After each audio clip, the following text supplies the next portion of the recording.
پیر محل وطن عزیز پر جان نشاور کرنے والے پاک فوج کے بہادر سپاہی نعمان علی شہید کی نماز جنازہ ان کے آبائی گاؤں چک نمبر 771 گافبے میں پورے فوجی اعزاز کے ساتھ ادا کر دی گئی۔ نماز جنازہ میں فوجی اور سول حکام، معززین علاقہ اور شہریوں کی بڑی تعداد نے شرکت کی۔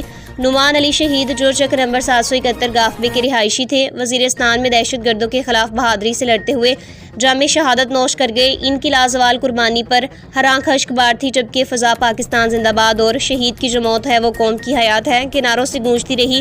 تدفین کے موقع پر بریگیڈیئر احتشام اور کرنل عاطف کی قیادت میں پاک فوج کے چاق و چوبند دستے نے شہید کو سلامی پیش کی۔ بعد ازاں شہید کو مکمل فوجی اعزاز کے ساتھ سپرد خاک کر دیا گیا۔